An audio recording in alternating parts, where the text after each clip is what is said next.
Welcome back to Steele Nazz, presented by Hedge Better. Tonight is Wednesday, August 20th, episode 194 here. Before we, get to our guest here, I'm going to throw out the sponsors. Offices of Patrick J. Foley, located at 265 Willard Street, Quincy, Massachusetts. If you're looking for legal proper representation for first-time home buyers, look no further than our guy, Patrick J. Foley. Your guy. Also, Drifter's Kitchen and Bar at 1464 Hancock Street in the heart of Quincy Center, Massachusetts.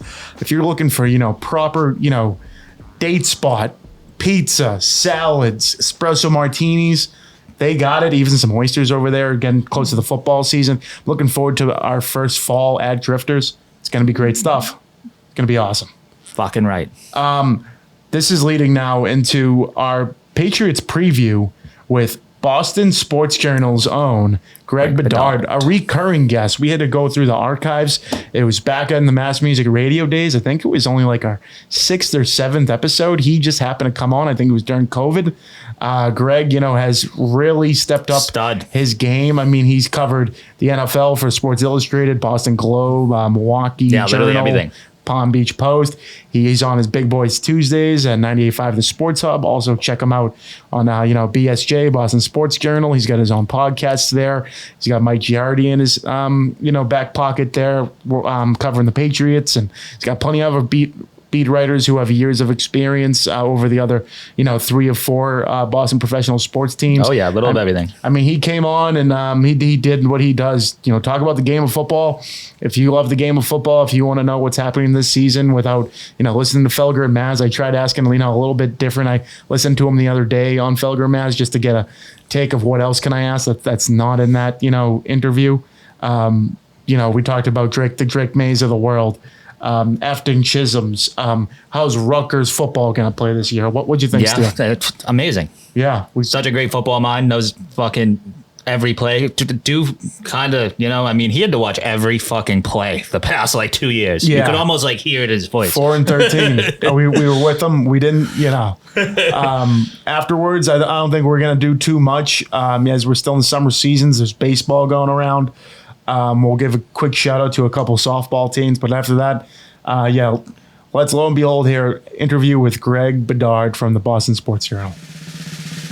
We're now joined by the founder of Boston Sports Journal, recurring guest. Last time we looked at it here, August 11, 2020, last time he was on the show. Greg Bedard, covering the New England Patriots here. Just how are we doing today? And it's looking like after 2, 4, and 13 seasons that hopefully we're on the up and up here. Yeah, things are good. Thanks for having me back, guys. Of course, absolutely. I appreciate it. I didn't realize it had been that long. It doesn't it doesn't seem that long. Right. You guys must have that kind of impression on people. Nice. But I think it's been a couple lean years here for the Patriots, not only their fans, but also the media covering the team, especially as a guy who prides himself watching the film and grading the film. When I'm on Felger and Maz, I think you can tell when I'm sort of irritated at watching bad football, and I'm hopeful that's going to change, and I think it will. I don't know how long it's going to take, but I think the combination of Mike Vrabel and Josh McDaniels, I think the franchise is in good hands going forward. I do expect them to make a big leap this year, with what they've done in the offseason, the free agency, the draft class, also the schedule. Is it going to be enough to get in the playoffs? I'm not sure, but I think they're going to be right there in December. We're going to have meaningful games. You guys will be able to, look at the other teams around the league and be like, all right, we need them to lose. We need to win this game. And I think that's really all you can ask for. And it's been a couple years since we've been in that situation in New England. So I think people will be happy with that. Yeah, absolutely. The last 2 years. It's been so bad. There's just been so much buzz this offseason about, are they going to surprise people? A lot of people, to your point, saying that, this schedule is pretty light in terms of, you got the Raiders, Dolphins, Steelers, and Panthers to start the season off. What do you think is, the biggest challenge for them? Because I see, the offensive line, there's, still rookies to prove themselves. What do you think is the biggest challenge for this team going into the season? Yeah, it's a good question. I think, certainly there's some things still to be worked out with the offensive line. I don't think center and left guard are quite settled yet. I think they're they're trying to get there. And like you said, I mean, in this new age NFL, from the final preseason game to the beginning of the season, you basically have like 2.5 weeks or 2 weeks. I mean, it's a long time, and they can get a lot of work done. I think when I look at this team, certainly the offensive line, there are questions. I think they'll be okay. And like the combination between, who they brought in, Doug Marrone and the two other offensive line coaches, which is like, nobody really talks about it, but just like how bad some of the positional coaching has been on this team in recent years. I mean, whether it was Matt Patricia trying to be the offensive coordinator and offensive line coach, and then they brought in Adrian Clem, and because of a health issue, he wasn't there for half the season. I mean, it's been a disaster. Yeah, absolutely. For several years, basically since McDaniels left to go to the Raiders. And so, yes, there's a lot of work to do there. I do have a lot of optimism. I think Will Campbell will be fine. Like, once they game plan and realize what they have to do, Josh McDaniels is great at game planning to, sort of change the pitches that he calls. So that'll help Will Campbell out. I think they'll figure things out on the interior. I think Owenu and Morgan Moses, if he's healthy, they'll be solid enough on the offensive line. So I'm not really worried about, to me, the big difference between the Patriots being a 7-win team and being like a 10-win team, to me, is Drake Maye. And I think a lot of Drake, I think his skill set is absolutely what you want in a franchise quarterback.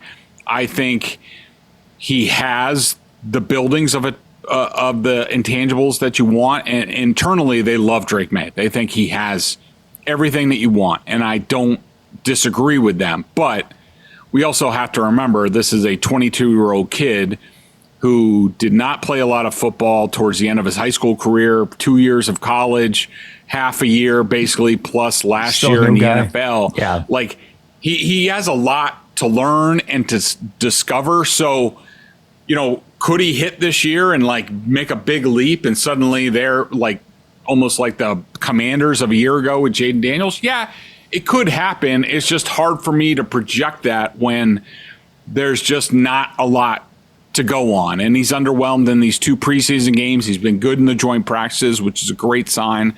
But to me, whether the Patriots are just taking a step or taking a huge leap, it's going to be on Drake Maye. Yeah, and at least he's learning, because you saw glimpses of it last year, and that was with probably the worst coaching staff in the entire NFL. You know what I mean? And especially here. Do you read into anything? Like, I'm watching the Minnesota, first quarter there, and it looked like he was a little overwhelmed, kind of sailing balls left and right. I know, he's done really good in those joint practices, but do you read anything in that Vikings game last week? I can tell you I wasn't happy with it. I mean, I did not think he played well. He was actually my lowest rated Patriots player on offense in the game, and actually for the team. I thought he had like 6 or 7 like major miscues on that try. I mean, even the first completion to Mac Hollins was not a good throw, and luckily 2 guys going deep. Mac Hollins made a really good catch, and he's 6'4" and a big dude. What do I take from it? I've covered a variety of different quarterbacks in this league, and how they deal with things. I think what we know about Drake, and again, it's early. We're still learning about him. He's learning about himself. I think that he's a little overhyped coming out, maybe a little jittery. I covered Brett Favre in Green Bay, and even in his last season in Green Bay, he was like that. And Mike McCarthy had to build it into his game plan to be like, all right, I need to settle this guy down. Is Josh McDaniels going to call like a tight seam pass on the first possession of a game? He might not, because Drake might sail it like he did to Pop Douglas, and all of a sudden you have a turnover, and now you're on the other side. So I think there's that. I also think I think that Drake, because he's been so good in the joint practices, and he's really impressed me. Even in Minnesota, when at times things were tough with the pass rush and all that, and the amount that Brian Flores and the Vikings defense throw at a quarterback, I was impressed with that. But I have the feeling that he's one of these guys who just naturally is like, well, in this preseason game, I know I'm going up against the backups. Like, is he really on point for that game? Or a practice with the Patriots, we're in shells, we're going jog through speed. am I really taking it all that seriously? We might have that sort of thing, like we saw with Jimmy Garoppolo. Was a terrible practice player, but he was good in the games. Yeah, raising up to the moment. Yeah. I mean, I don't take a ton from it. I just think the big thing with Drake, and I understand how fans are like amped and they see the talent and he has that. And Josh McDaniels is going to use his legs a lot more than Alex Van Pelt did. And that's all going to be good. And it's going to help Drake Maye be better. But I think people need to realize that he's 22 years old. He hasn't played a lot of football, and guys develop at their own pace. I mean, Josh Allen in year 2 wasn't that great. I mean, a lot of us, including me, when they played the Bills, we were like, man, this guy sucks. He throws the ball all over the place. He's not 4 accurate. picks a game because it was just got in it deep. Even another guy like Sam Darnold, when he played for the Jets, I mean, he was as young as what Drake Maye is right now. And not that he's the best of the quarterbacks now, but he, has grown with age, I feel like. Oh, yeah. I mean, if you told me Darnold would have a 14-2. And I think that, I think people just need to, especially early on in the season, because it is a new scheme, a new coordinator, and, a lot of new weapons. Like, it's going to take them time to figure things out and what Drake's good at, and what the receivers are good at, what this team can block and what they can't block. And so, if they get off to a slow start, which I do think, when the schedule came out, I was very optimistic, and because I have a lot of faith in this coaching staff. And, I predicted them 11-6. And now after seeing them all summer, I'm now more like 8 wins, 9 wins. And I think that Raiders game is a lot more of a challenge. Absolutely. I think that the Steelers now getting Rodgers early on in the season, if they're playing the Steelers in week 16, I might not care because they'll probably flame out by then. But those early season games are now, to me, a little bit more challenging than I anticipated. Oh, great. Couldn't agree more. I mean, even the Carolina's a team on the way coming up. I mean, you look at Buffalo week 5, that'd be a tough one.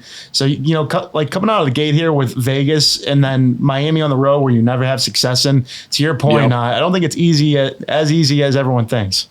It's going to be, I think the week 1 game is going to be a big litmus test. I mean, we know the Raiders certainly have, some talent in terms of Genty at running back and, the tight end, and they still have Jacoby Myers, and, they have a new coaching staff as well. So these guys really, it's going to be hard for them. Like, I think the Patriots by, a quarter, middle of the season, I have the utmost confidence in Mike Vrabel and Josh McDaniels and Terrell Williams and Jeremy Springer, the special teams coordinator, in terms of, once there's stuff on film, being able to game plan for these teams to give the Patriots the best chance to win a game. But the Raiders week 1, nobody, who knows what you're going to get? I mean, they might run the ball 40 times with Genty.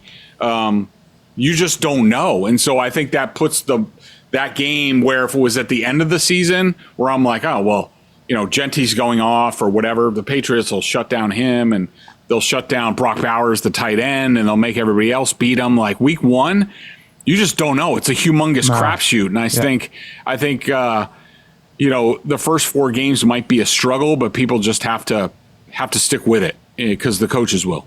Seen a lot of games in the teens. I feel like a low scoring type, gonna have to grind it out in order to win. Helped us against the Bengals. Yeah, Bengals had no idea what we were gonna do. Week 1, yeah, that's for sure.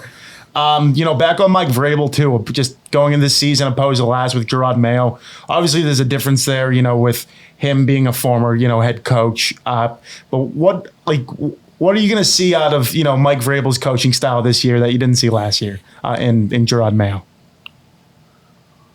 Well, I think that, number one, it's just the overall vision. And this goes back to even and I wrote a column at the time after Gerard's introductory press conference, and I was just like, I still have no idea what he wants in a football team. And that's no way to restart a franchise. And I think with Vrabel, we saw in the first preseason game, what he talks about with the finish and playing physical and being smart. I just think Vrabel's ability to coach these guys, and when you watch him in practice, he goes around to different positions. Just the other day, he was working with Keon White off to the side in terms of like his pass rush or I don't know, either defending the run, whatever he's working on. But it was just him and Keon man to man. And, Mike rolls up his sleeves and, basically, especially last year after being with the Browns, being an offensive line consultant, he can literally coach any position on the field.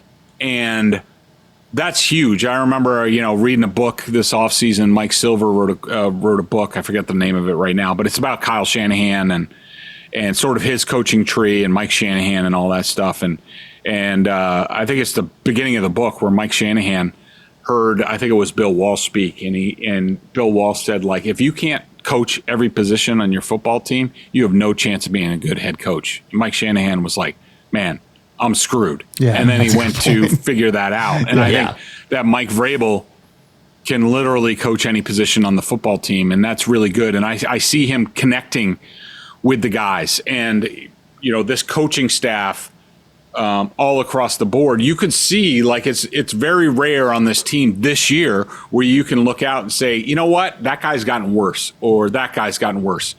Last year, you could say it all over the place. You'd be like, this guy stinks. He's taking a step back. This year, everybody's taking a step forward. And when you do that, the players buy into the coach even more. And I think that belief in the coach, and when Vrabel says, this is how we're going to win the game if we just do X, Y, and Z, similar to Belichick when he was here, like, that's going to make a huge difference for the team. Yeah, with some positivity, unlike Belichick, at least publicly, you see most. Yeah, right. Out there. Receivers a little bit, right? Afton Chisholm had, a go-to game last game. Stephon Diggs, we'll see if he's, the number one receiver that we hope to be. But my thing on Afton Chisholm here, I think he's subject to make the team. Not just making the team, but, do you have a chance to be a real impact player this year? Well, I think if he's going to make an impact this year, it's going to be because somebody got hurt in front of him.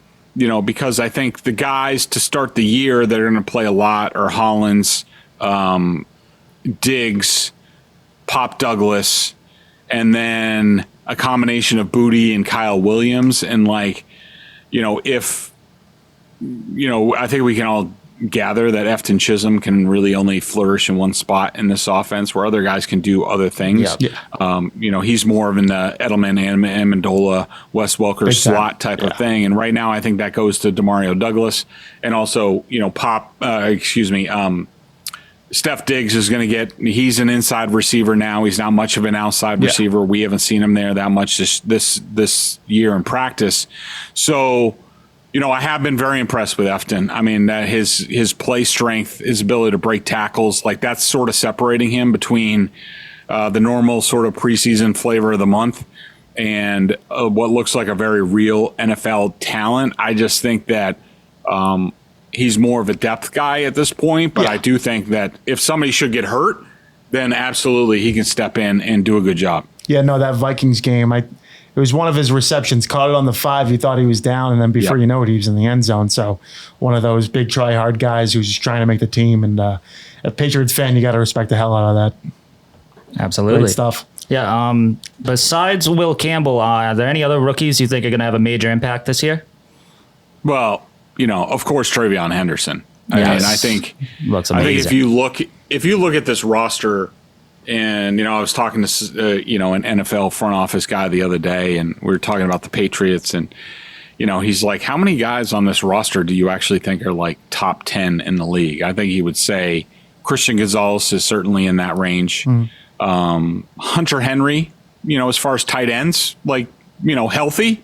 And with Drake Maye and in this offense, like the last time we saw him really productive, Hunter Henry can be top 10 in this league. Outside of that, I mean, there's some guys with potential like Barmore, but, I think Travion Henderson, if you look at sort of a pass back, multifaceted offensive weapon, I think Henderson has the best chance on offense to really get there, to be a top 10 talent. I think he's special. I think he's a difference maker. I think he's the type of guy that Josh McDaniels will use as a matchup piece, every week, depending on the game plan. So he's really good. Jared Wilson, the left guard / center. I think he's your future center. I think for now he's left guard. He started off camp really well, sort of went through a little bit of a lull. very impressed with the kid's smarts and toughness and his balance. And so he's really good. I think he has a chance. We'll see a couple of, Braden Swinson, 5th round pick. I don't know how much of a chance he's going to get. An undrafted guy like Elijah Ponders in front of him, who's been very impressive. Craig Woodson, the safety, 4th round safety. He, started off camp a little bit slow. They deferred to some of the veterans, whether it was Duggar or, whoever. But for the last couple of weeks, he's been a starter. And, I wouldn't expect him to light the world on fire, but he's very smart and tough. Yeah. And, I think he's going to make a big impact there. And, I think Kyle Williams is a guy who started off camp really hot, went through a lull, but his film's good. Like, he gets open. And, whether it was Josh Dobbs or Ben Woolridge, they couldn't find them. He had the best 4 targets, 0 catches in the first preseason game that I've ever seen, because he was open 4 times for touchdowns. So, I'm hopeful that he can be sort of that X receiver, that deep threat to sort of open up the middle of the field for everybody else. And so I think they have a really good rookie class, from the draft picks to undrafted free agency. Certainly a lot better than the year before, where we might only see Drake Maye as the only one left standing once final cuts come. That would be big with Kyle Williams, because the Patriots haven't had really a go deep receiver in a long time. The Farmer, I was just curious too. The Farmer guy from Florida State, is that defensive lineman? Has he shown any promise at all, or has he been tough? He's flashed at times. He's been all right in the preseason games. I was expecting a little bit more, but I think he's definitely sort of like, I wouldn't put him in my too deep as far as defensive tackle. You have Williams and Barmore. You have Tonga, who's been really good from the Cardinals, who they signed. Didn't know anything about him, but that guy's just been really good since he's been here. And he's huge, right? Jeremiah Farms has been a kid for a couple of years who just, when he gets on the field, he produces. And, he's not a draft pick or, not that flashy, but he just does a really good job. So, Farmer's going to be on the team. He's going to be another guy that it's going to take an injury for him to really show what he can do. Yeah, and Ponders looked really good for an undrafted guy stepping up. Yeah, big time. Taking some good snaps there. I would say, what would be, going this season, Patriots, right? What's your biggest hot take that you would place on this team going forward? Like, what's the biggest hot take in terms of a player, record-wise, a coach making a big step, just any hot take that you got? So I would say my hot take, and we touched on this, and I'll leave Drake Maye off to the side because we talked enough about him on Felger and Maz and earlier. I think that a lot of Patriots fans just take it for granted that the defense is going to be top 10 in the league, and I'm not sure that's the case. I really like the cornerbacks, but first of all, Christian Gonzalez hasn't been on the field. I'm sure he'll be out there week 1. Carlton Davis, I liked his film a lot. I think he's really good. He misses about 5 games every season. I know when Vrabel was introduced, he talked about, he introduced the free agency class, he talked about Carlton Davis, and he talked about cat coverage, like between Gonzalez and Davis, like, you take that cat, I'll take this cat. And, he signaled that they were going to play a lot of match man-to-man. I mean, that might happen, and there's certainly time for that to happen and matchups for that to happen. But in practice, and Gonzalez hasn't been out there, but when Carlton Davis has been out there, like, he's just left outside cornerback. Yeah. I mean, he doesn't, like, in the joint practices against the Vikings, you would think, all right, maybe you might match up Carlton Davis with, like, Jordan Addison, since Justin Jefferson wasn't out there. That wasn't the case. If Jordan Addison came out in the slot, it was Marcus Jones. Carlton Davis took some slappy on the outside that they weren't going to throw the ball to. That could change. You would think that they would practice it a little bit. Maybe they will. I don't know. But, I have questions about that, about whether they're going to, play a ton of, like, press man and match up with guys and eliminate the 1 and the 2 and make them do X, Y, and Z. Again, they might do that. Christian Barmore and Milton Williams getting paid a lot of money. Yeah.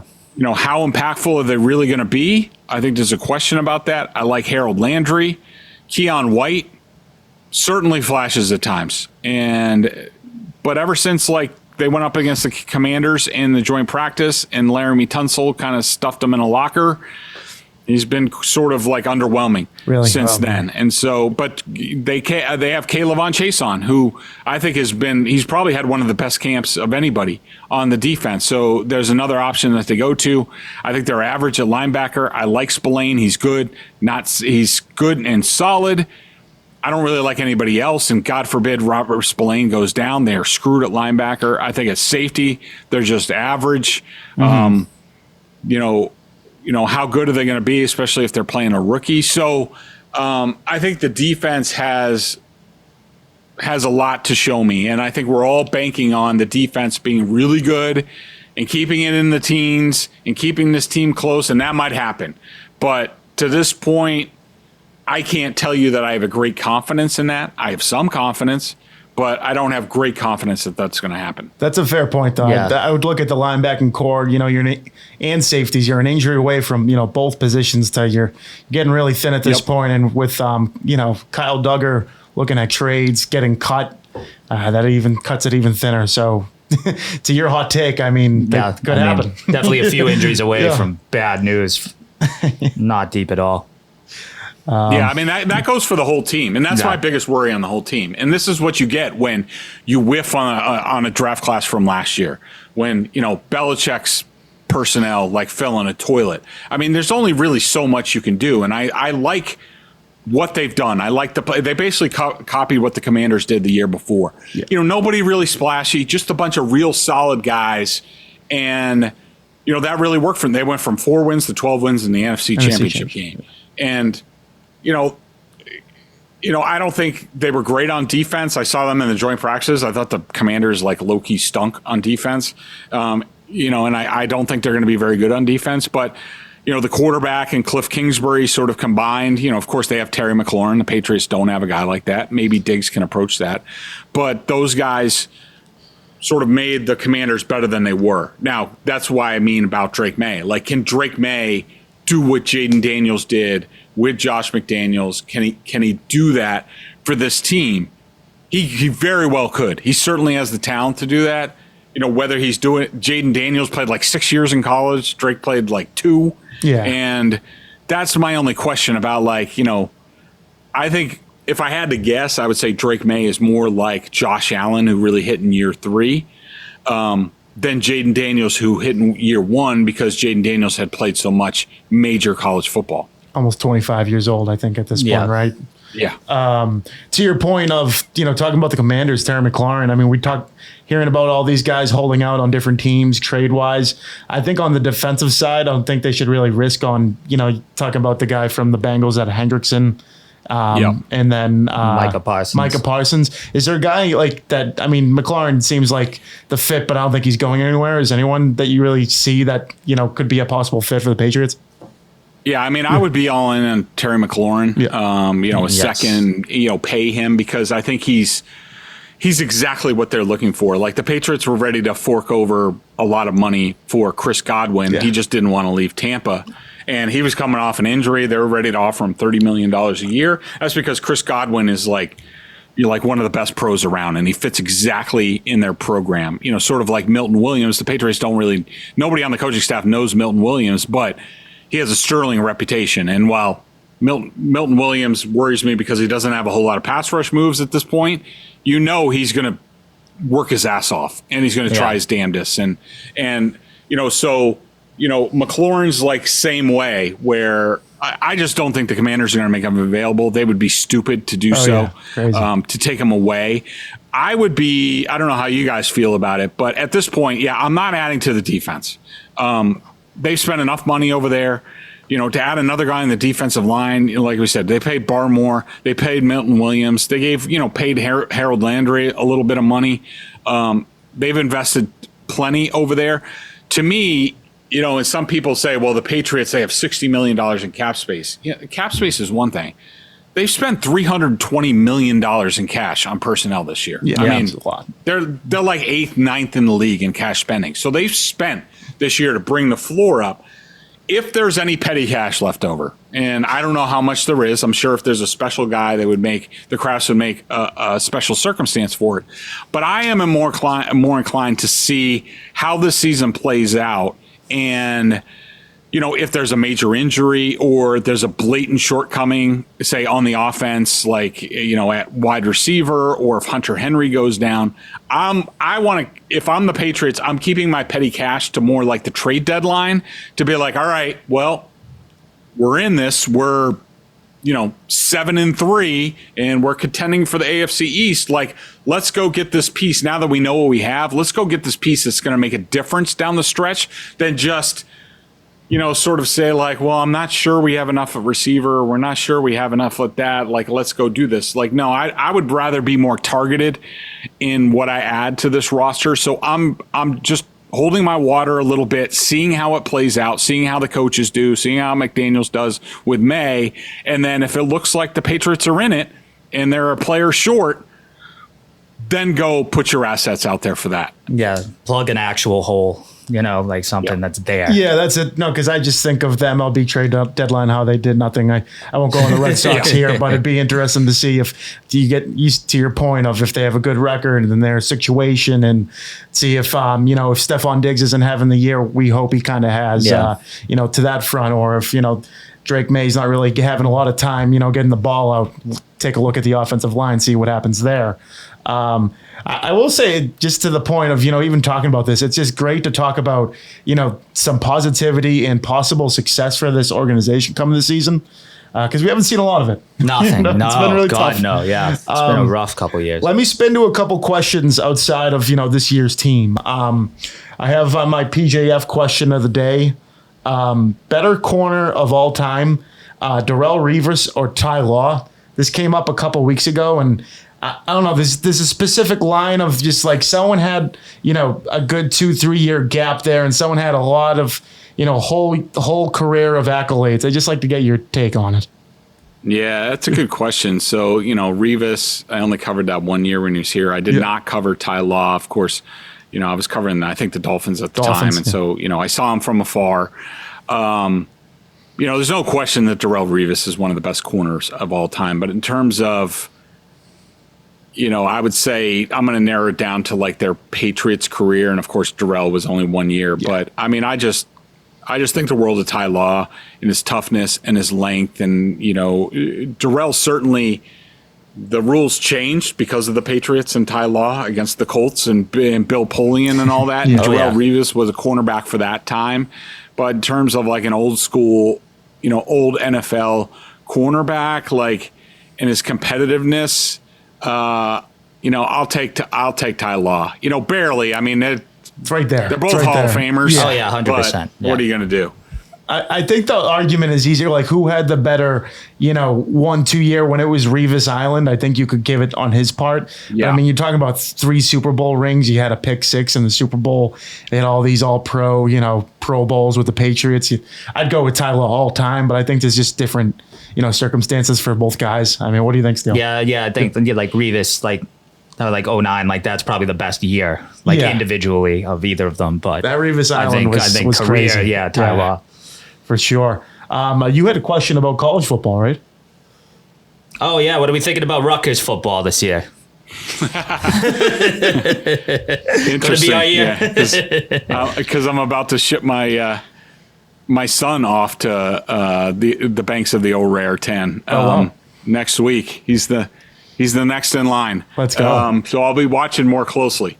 Good question. I'm not expecting much.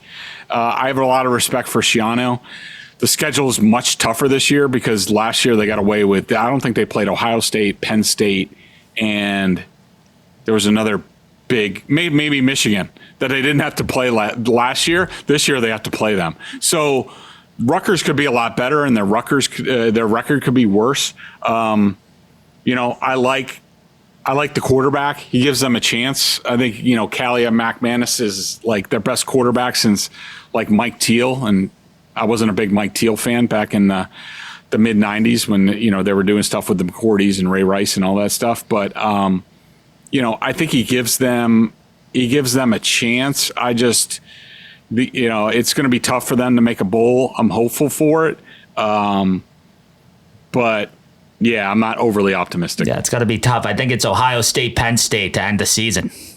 That's rough. I forgot they're in the Big Ten. Like that's a they play teams. Major difference. Another. But good luck. Yeah, off the balance. Is it a pleasure to go on Felger and Maz when you get your Big Boy Tuesday there? Or are you kind of sick of their shit? It's a great question. It is a pleasure. I mean, look, no matter what happens on that show, I mean, it's a humongous platform. Oh, big time. And it's done a lot for me and BSJ, in my family. And, a lot more people know me from that. And, when I'm out and about, and I'm not out and about much, but, when I am, I always come across people or, say hi, which is great. And so if you see me out and about, please say hi. For sure. It definitely gets challenging at times. I will say that. I think everybody realizes when I've kind of had enough of their crap, especially Felger. And there are days. I remember I made this analogy, when, I was coaching a lot of softball and like club softball and stuff like that. And I was like, I don't know what I'm more mentally tired from, coaching a 2-hour softball game or being on 2 hours with Felger and Maz. Like, it's pretty close. Yeah, it's left and right there. But, it's, for the most part, it's fine. I mean, I just, and I try to impress upon these guys, and not that they listen to me and they don't, their bank accounts are much larger and, a lot of people pay more attention. Like, I just wish, because they just have such a platform in this market, I just, at times, I wish they would, and look, they're both journalists at heart. They're both where I was. I mean, Mike covered the Patriots for like 10 years. And, I think him not coming out to practice, and I always bust their chops about this and they don't like it, but, I'm like, why don't you guys come down to practice? Because, like, I would love to hear Felger watch a practice and be like, because he covered Brady, covered Belichick. Like, I don't know. What's he think about Vrabel? What's he think about Drake Maye? Like, don't just go off our reports and, just because it's easy. Like, come down and watch and check it out. Get their make your own judgments. Yeah, exactly. Because I think people would get a lot out of that, and it'd be a little bit more journalistically, responsible. I think sometimes they play the hits and, but look, they're in the entertainment business. They entertain the hell out of everybody, including me. And so, obviously they're doing the right things. That's a good point of trying to get them down to practice to see the actual thing rather than take someone else's, report. Yeah, right. Like you said, they have a long, resume history of covering sports, but we're in today's age now and not back in the day. What else did I have here? A couple more questions. Let's see. I said Felger and Maz. Super Bowl prediction. The Chiefs and the Eagles are coming off the last Super Bowl. There's a lot of teams, for the taking this year. Everyone's saying kind of the Chiefs, this is kind of a year where they could, not reach it this year. There's other teams in the NFC that could give the Eagles some problems. Do you see the rematch? Is it going to be a trilogy or is it going to be someone else? So I wish I had a really good opinion on this. I don't, because when I'm in the NFL, in the season, training camp, and all that stuff, like I don't see anything that else is going on. Like, it's just enough for me to, concentrate on the Patriots. I'm definitely intrigued by the Ravens and the Bills in the AFC. Like, I think this might be the Ravens' time. I think you could also argue this could be the Bills' time. I have a little bit more confidence, I think, in the Ravens. Because, Lamar is so dangerous and he seems to take another step in terms of, what he does as a quarterback every year. If I had to lean right now, I would say the Ravens, and I don't think anybody else is close to the Eagles. It would take a catastrophic injury. I mean, I just think Howie Roseman has done such a good job with that roster and just building it and having people ready. Like, for instance, they let Milton Williams go this year, and I remember watching Milton Williams film, and then there was this other defensive tackle that came in after Milton Williams. I was like, that guy might be better than Milton Williams. And is it Jalen Carter or is it someone? Is he on the end? I'm trying to remember. No, not Jalen Carter. It was some other kid. I didn't know his name. I had to look him up. I was like, who the hell is this kid? Because he's pretty good. But he's going to be the new Milton Williams. And so Howie's just done such a good job of keeping that wired. Like I think as of right now, I'm going Ravens, Eagles, but the Bills are very close for me in the AFC. I'd like to see, as long as, the Patriots are in the AFC, East first place discussion, I would like to see the Bills eventually get there. We'll see how that goes. We'll see. Yeah, we'll see. I think the Ravens probably have a better defense, and you never know in these tight games. It's always, who has the ball last, and if Pat Mahomes gets home field advantage, that's a whole different predicament. Yeah, you definitely can't just count out the Chiefs yet. No, definitely can't not. Call them out. What else did I have? Do you have anything else? What do you got? Nothing? Greg, really appreciate you having coming on the show. Best of luck with everything going forward, and definitely going to be tuning into Boston Sports Journal. Absolutely. Thank you. Hey, no problem. Thanks for having me, guys, and let's not let it be 5 years again. Let's do this again next year. Love that. Love that. Appreciate you. All right. Thank you. Thanks. And we're back. That was Greg Bedard of the Boston Sports Journal. Covering the New England Patriots. I call that Big Men Wednesdays because we're recording here on a Wednesday. A little pun. Not, like Zolak said, not Felgermans. Steele Nazz, right? Got it. Nailed it. We didn't call him out. Anton wasn't here, and Steele called him out for the Gronk bust coming out of 2010 take. But, you heard it. Drake Maye, he's the key in, between winning 7 and 11 games this year. Mike Vrabel can really take a step forward. I mean, if you want to recap, listen to it again. But, we asked him kind of here and there, and it was great having Greg back on the program. Absolutely. Love to see it. Going from 11 to like 8 or 9. You hate to hear that from someone who's so close. Yeah. But it happens. It's not like they're going to blow the doors off anyway. You know what I mean? Even like there's like football beat writers that just, pay attention to the game, the scoring, this player has this many. There's not really a lot of guys that come around like a Greg Bedard, attention to detail. I mean, when he's explaining something about, whether you're talking about a rookie guard or you're talking about even when he brought up there's another guy taking over Milton Williams' spot for the Eagles. Just attention to detail. That's the things I kind of look at. I think that's what separates him from a lot of different, not broadcasters, but journalists from around the area. Oh, yeah. I don't know if there's a better one with like linemen and stuff. No, it's like, I don't know if there's literally a better. Talk about student of the game. Like, yeah. I mean, call it for what it is. Maybe I'm kind of riding the guy, but I'm just giving credit where credit's due. And we probably got our only 1990s rockers reference that will ever occur on this show. Yeah, shout out to his kids. I think his kids going to Rutgers. Shout out, absolutely. Should be good. Hopefully the Big Ten treats them better than we think because, like you said, Penn State, Ohio State there at the end. I think it's at Ohio State, then Penn State at home. Oh, boy. That's could be tough for Rutgers. Gotta win those 6 early to get in that bowl game. They even had like 2 top 5 picks this year in the NBA draft, and they still didn't make the tournament. Like that's gotta be like tough. Yeah. Yeah, no, they were like supposed to be really good for basketball. Yeah. Awful. Shout out Greg. Hopefully that goes better for your alumni.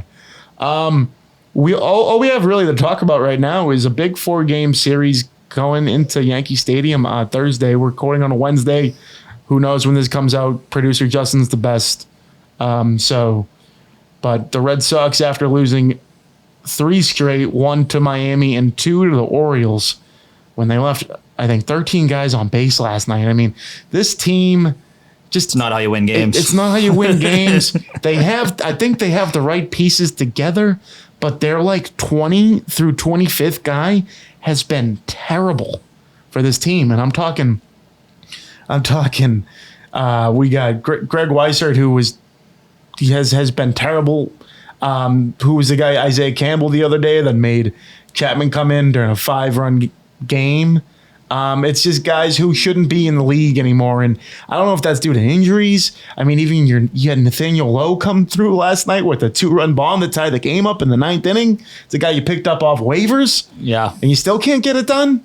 Connor Wong, I knew with more bats that he will be the player that we think he'll be. I mean, I think he was batting under 50, like legit 0.50. He's got some at bats. He's getting close to 200 now. I think that's good with Narvaez not as healthy as he's been in the past. Cedar Rafaela, I'm up and down with him. He's gonna have his highs of highs. He's gonna have lows of lows. And you could make a story, pun on words there, that Trevor Story has been the best player on this team this season. I don't think that's too far-fetched. I mean, this guy's got 20 homers, it's 80 RBIs. He seems to come up time and time again. Didn't last night, but it's a 162-game season. Not everyone's going to come up big in the biggest spots. But he's been a key component for this team. Jarren Duran getting in with the fans again last night. I think he called. I mean, we can swear on this program. I'm not going to say the other thing he said last year, but he did call a fan a fucking pussy. That's what he said last night. Yeah, fucking love that, dude. I kind of love it. I mean, you can get mad and as long as he's not saying like homophobic slurs or God forbid any racial stuff. Like I'm on board with it. You're pissed after you strike out. Let it be known, dude. If I struck out and like 18,000 people told me I sucked, like I would tell somebody to shut the fuck up, dude. Like, you know what I mean, dude? Like that, and like I wanted to say that striking out in like fucking Little League, dude. No. Like I couldn't imagine Fenway Park and having a bunch of drunk assholes just yell at you, dude. Like shut the like. You know how many dads I told to fuck off when I was younger after I struck out in Little League? Come on, dude. Let's get real. Exactly. You know what I mean? Like, come on. You just can't hit them, and you can't do like fucking like you said, like stuff like that. Yeah, and to the point of back to the Red Sox lineup. Roman Anthony's been great. If it hasn't been for the Coons or whatever guy on the A's, he'd probably be the AL Rookie of the Year. Bregman's doing what he can, being healthy-wise. I just don't see a lot of promise going forward if they do get in the postseason play of, a 3-game, 5-game series. If you don't win Crochet Day, you're screwed. And I think that's just been the tall tale all season. They didn't do what they were supposed to do at the deadline, which is get more starting pitching. You couldn't get Joe Ryan. They just weren't giving him up. But when your big acquisitions are Steve Matz and who's Jordan Hicks, I think I have a lower ERA than I haven't even pitched yet. Yeah, I don't know why why teams decide, because he was like a decent reliever. Yeah, and then they moved him to starter, and like it's clearly just like not what should be done. Well, his problem is he doesn't throw strikes, gets behind the count, and then he throws a 99-mile-an-hour fastball right down the middle. Me or you, we're not hitting that. No. But if there's I don't know, Gunnar Henderson, if he hops in the batter's box in the 9th inning, you throw him a 3-1 fastball down the plate. That thing's going over the monster. That thing's going over the fence.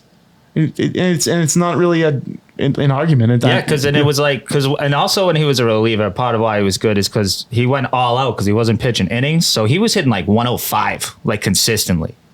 Wow. Like he was throwing out. I remember that he was. Yeah, he could hit like I think he might have hit 106, and he was touching like early Chapman numbers. That was him on the Cardinals, right? Yeah, exactly. Yeah. But then they moved him to starter, and he starts throwing 99 now, and fucking. That's insane. It's crazy that like you suck now that you throw 99. But yeah. So as it sits now, the standings are looking like this. Hold on. Yep. Wait for this. Say it. Oh, the Yankees are ahead. The Blue Jays are leading. Yankees are in second, 4.5 games back. We follow down 5.5 games. Come the wild card, Yankees possess the first wild card. A game again above the Red Sox, followed by the Mariners, where all three of them are pretty much neck and neck. And then you have the Royals with 2, Guardians with 3. I mean, the Royals have won 5 in a row, 8 of their last 10. Could see them getting back in the race, but this leads us back to, a big matchup in Yankee Stadium this weekend, where if they do split, it's kind of win for both teams. If one team sweeps the other, kind of smokes them. Yeah, it changes a lot. Changes a lot. Now, what do you think's a key factor for the Yankees going this series? Well, the bats. The bats are fucking hot for the Yankees. They tied the club record last night with 9 home runs. Oh, wow. And 4-game win streak, so they just got to keep that going. Judge is back. He hit his 40th. He's not playing in the field. As he should. That's actually a good call. Fine. That's a good call. Yeah, absolutely. I'm still batting 333, 92 ribbies. If I'm a Red Sox fan and I'm hoping a Yankees killer doesn't come my way and his name's not Aaron Judge, who's it going to be? Stan's red hot. Red hot. Okay. And when Stan gets hot, he's still one of the most dangerous. So the only issue with him is there's also ice cold Stanton. Oh yeah. But when he's red hot, 150 Stanton. he's still one of the scariest hitters in the game, no doubt. So the pitching matchups as follows. So it goes Giolito, who's been probably our second best guy this year, against Gill. It's Gill, right? Hill. Okay. And pronunciation's tough. And then Bayo, Max Fried, Crochet, Warren. That's Saturday. And then Sunday Night Baseball is Dustin May against, is it Carlos Rodon? Yes. Yes. So that should, May has thrown 2 straight good starts.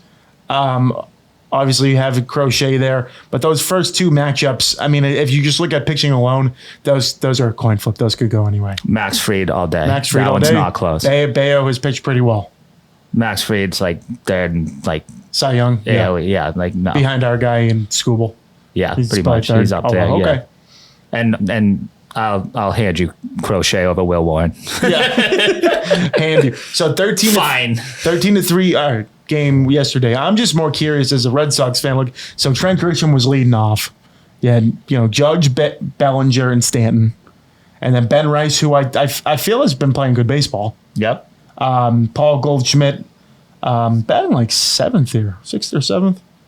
Decent year for a 40-year-old. No, yeah, still in a good year. He was on fire for the beginning of the year. And then Jazzy Volpe, who has been a disappointment. I don't care Yes. who you're going to agree with, but I think he's a career 220 hitter for the Yankees.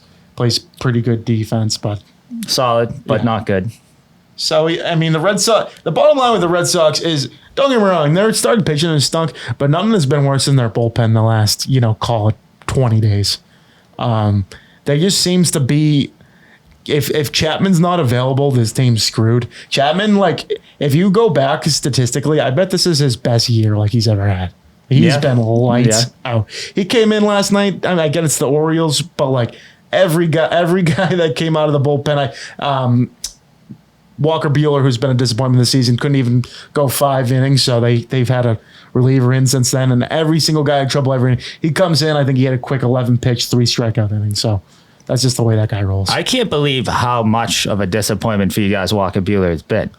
Yeah. Not that I thought he would get back to his peak form where he was arguably the ace of the fucking Dodgers, but he's been fucking terrible. Yeah, not just a disappointment. His ERA is in the 6s. he just doesn't have good stuff anymore. His fastball is flat, and he was able to get away, call it, with these off speed, sliders, different pitches. But now he can't because he's got to mix it up first time around the order. So by the second time, these guys are.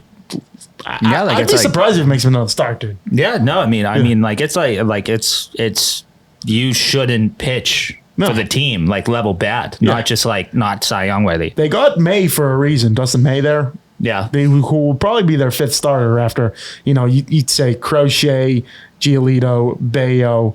I mean, you have Dick Fitz coming up from AAA probably, and I'm forgetting someone else in there, but they're all pretty good. No, and May's one of those guys that has the stuff when he's on. He's just not always on. Nah, big time. But when he is, I mean, that stuff's electric. He has some of the best movement for pitchers. I'm hoping he pitches this weekend. Justin Slayton coming off the 60-day DL could be the potential setup man going forward. Don't even know who that is. Jordan, he's pretty good. Came through the Red Sox organization. Jordan Hicks. Ben Ass Cheeks, we mentioned that. I'm going down the list here. Garrett Whitlock has probably been their second best pitcher in the bullpen. Steve Matz only pitches well when he doesn't have to, get in a big game. Justin Wilson is every time he's come in the last 5 appearances has been dreadful. I'm just hoping better for this bullpen because I think their lineup, I think they have it lineup wise to make some noise, but I think their pitching isn't going to get them too far. If they make the playoffs, I'd be surprised if they get by the wild card round. Yeah, it's possible. Yeah. I mean, the wild card. I mean, Seattle, not particularly scary. No. Although I think I saw if it ended today, you'd have Seattle. The Yankees would have the Tigers. Yeah, they beat last year, so. Well, that's the thing with that. That's the thing with this wild card stuff is a team like the Red Sox who are 37-25 at home. You need that top. If you get that top wild card spot, all 3 games are in your house. Yeah. Yeah, I mean, so it goes. The bottom division team is the 1 seed, and then the 2 is a 2, and then 3 and 4 are on the road, and they don't switch, which I do like. You stay there. If you have to play a 3-game series, and just say the Red Sox are playing like the Angels or something. Oh yeah, they have to go back. That makes no sense in a 3-game series, especially when you play series all year. Like if it was a different sport, that would be kind of like fucked up. But you're doing the same thing. But that's literally just another series of baseball. Like it's the same fucking thing. But even, the Yankees are under 500. Basically, you want to be the home team no matter what. Yes. Makes more of an excuse if you're the Red Sox. Actually, I was looking at the Yankees here because I'm saved probably under your cursor because it's a Yankees favorite. 41 and 25, so that's even better. More games at home. Oh, yeah. Well, I mean, as we've both stated to each other on this, we both have fucking Mickey Mouse ass fields and home field advantage. Oh, yeah. It's wonderful. And not to like... Fuck all of you. Not to like jinx it all, but if the Yankees sweep at home this weekend, they have the same exact record at home than the Boston Red Sox do. So that's something you're playing for. You've won 4 in a row. We've lost 3 in a row. Only time till it switches.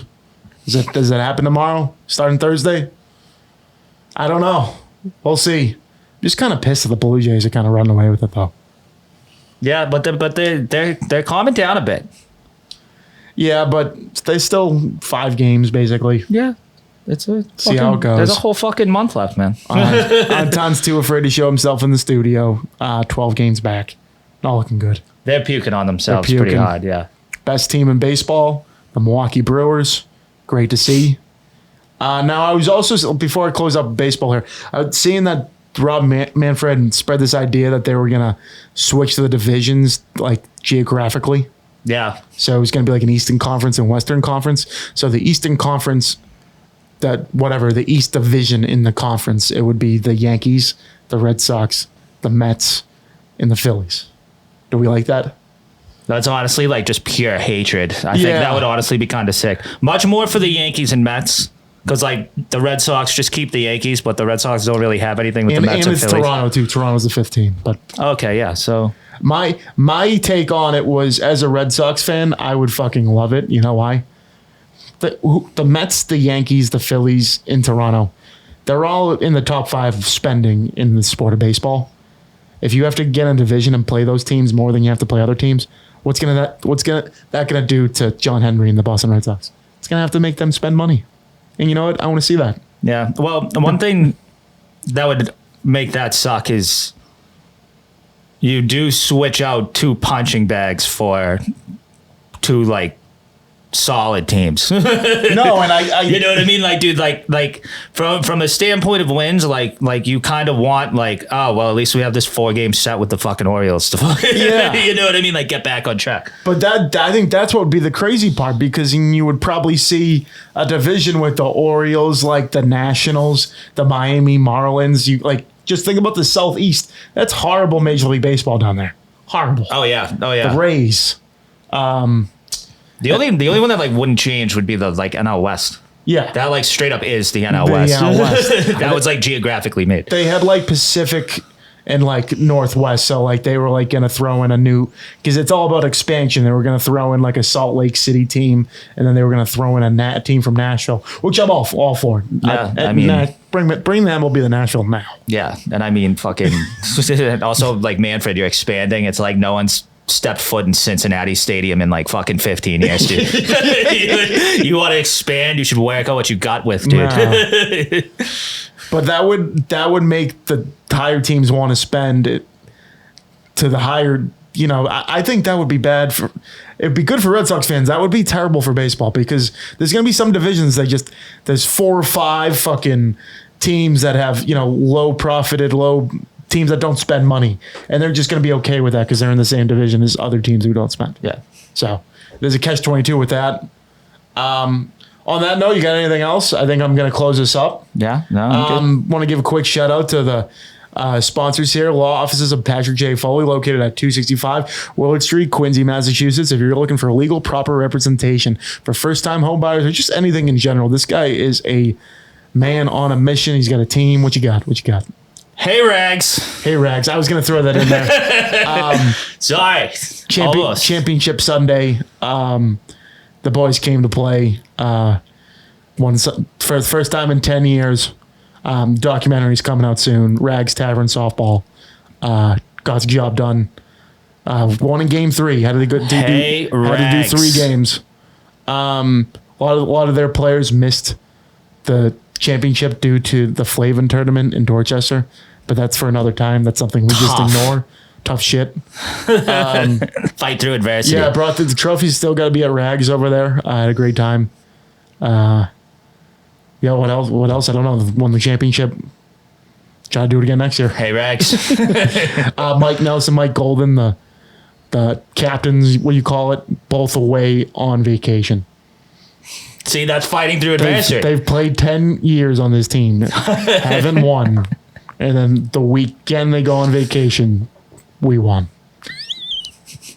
Can't write that. Yeah, but maybe I'll see them in a couple weeks at our other sponsor, Drifter's Kitchen and Bar, located at 1464 Hancock Street in the heart of Quincy Center. If you're looking for, some oysters, pizza, some nice domestic drafts, they got it there. And come football season, they're going to be coming with a lot more. Follow them on the Instagram pages, Facebook pages. Always cooking out with something real. Loving that.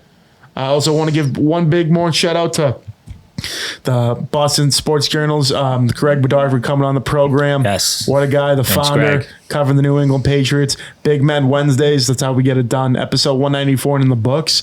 I'm still counting. I think we have like 6 more, dude. 6 more when we're at 200.